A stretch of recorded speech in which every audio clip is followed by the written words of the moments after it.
सबको जय मसीह की। पिछले दिनों पर प्रभु में संभाला, इस नया दिन प्रभु हमारा जीवन में दिया, उस प्रभु के नाम को महिमा मिले।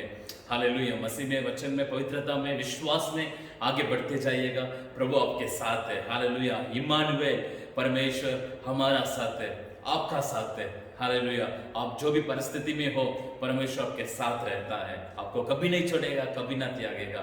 हालेलुया। आज मैं 3 बातों को मैं आप लोगों के सामने मैं रखना चाहता हूँ। बलवंत, स्ट्रांग होना, बलवंत होना। 3 बातों में बलवंत होना के बारे में मैं वचन में से मैं आप लोगों को मैं सिखाना चाहता हूँ। सबसे पहला बात है, अनुग्रह में बलवंत हो जाओ। यहाँ पर दूसरा तिमुथियुस दूसरा अध्याय उसका पहला वचन में लिखा है, इसलिए है मेरे पुत्र, तो इस अनुग्रह से जो मसीह यीशु में है बलवंत हो जाओ। हालेलुया। यहाँ पे दूसरा अध्याय पहला वचन में लिखा है, तो उस अनुग्रह से जो मसीह यीशु में है बलवंत हो जाओ बोलकर यहाँ पर पौलुस तिमुथियुस को लिख रहा है। हालेलुया। परमेश्वर का अनुग्रह हमारा जीवन में बहुत बहुत जरूरी है। हमें हमारा जब हम कमजोर हो जाते हैं, जब हम वीकनेस होते हैं, उस अनुग्रह हमें संभालता है।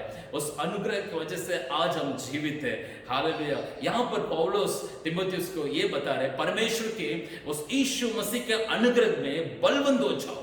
हालेलुया। हमें परमेश्वर के अनुग्रह में हम बलवंत होना जरूरी है। अनुग्रह, जब हम प्रार्थना करेंगे, परमेश्वर की उपस्थिति में बने रहेंगे, परमेश्वर के अनुग्रह में हम बढ़ते जाएंगे।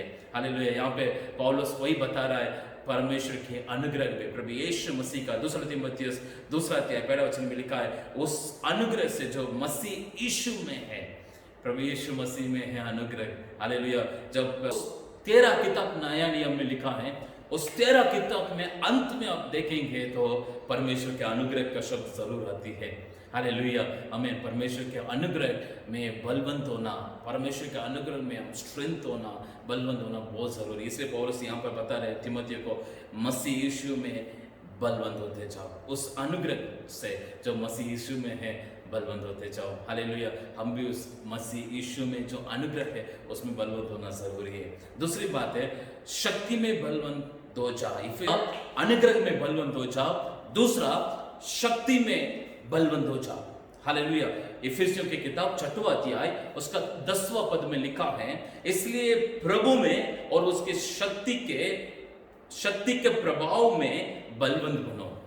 हालेलुया। यहाँ पर परमेश्वर की शक्ति, उस परमेश्वर की शक्ति में बलवंत बनो बोलकर पर वचन में लिखा है, जब पवित्र आत्मा तुम पर आएगा तुम शक्ति पाओ, सामर्थ पाओगे। हालेलुया। उस पवित्र आत्मा की सामर्थ हमारा जीवन में बहुत जरूरी है। जब पतरस के जीवन में हम देखेंगे, डरपोक, इनकार करने वाला, इन सारे पतरस जब पवित्र आत्मा के सामर्थ को जब उन्होंने पाया, उनके अंदर शक्ति आया, सामर्थ आया, प्रभु में वो खड़े होकर गवाह के रूप में जीने लगा। हालेलुया। इसलिए सबसे पहले परमेश्वर के अनुग्रह में, प्रभु यीशु में जो अनुग्रह में बलवंत होते जाओ। दूसरा तिमुथियुस दूसरा अध्याय पहला वचन। दूसरा, शक्ति में बलवंत हो जाओ। इफिसियों की किताब 6वां अध्याय उसका 10वां पद। तीसरा, भीतरी मनुष्य में बलवंत हो जाओ बोलकर वचन में लिखा है। हालेलुया। यहाँ पे लिखा है इफिसियों की किताब 3 अध्याय उसका 16 पद में लिखा है कि वह अपनी महिमा के धन के अनुसार तुम्हें ये दान दे कि तुम उसके आत्मा से अपने भीतरी मनुष्यत्व में सामर्थ पाकर बलवंत होते जाओ। हालेलुया। सबसे पहले प्रभु यीशु के अनुग्रह में बलवंत हो जाओ। दूसरा, शक्ति में, सामर्थ में बलवंत हो जाओ। तीसरा, भीतरी मनुष्य में बलवंत हो जाओ। हालेलुया। जो इनर मैन, जब भीतरी मनुष्य में, यहाँ पर लिखा है अपने भीतरी मनुष्यत्व में सामर्थ पाकर बलवंत हो जाओ बोलकर वचन में लिखा है। हालेलुया। भीतरे मनुष्य में हम बलवंत होना, स्ट्रांग होना बहुत जरूरी है।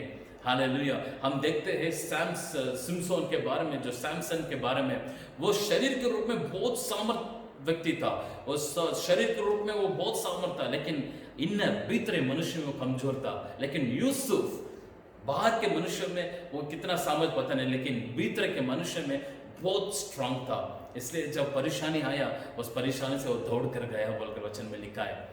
हालेलुया, आमीन। भीतर के मनुष्य में हम बलवंत होना जरूरी है। हर दिन परमेश्वर के चरणों में बैठकर प्रार्थना करने, वचन पढ़ने से, प्रार्थना करने से, उपवास करने से हमारा भीतर के मनुष्य बलवंत होता है, हमारा भीतर के मनुष्य सामर्थ होता है। हालेलुया। यहाँ पे वचन में 3 बातों में बलवंत होने के लिए बोल रहे। सबसे पहले अनुग्रह में बलवंत हो जा, दूसरा शक्ति में बलवंत हो जा, तीसरा भीतर के मनुष्यत्व में बलवंत हो जा। हालेलुया, हमें भीतर के मनुष्य में हम स्ट्रांग बने।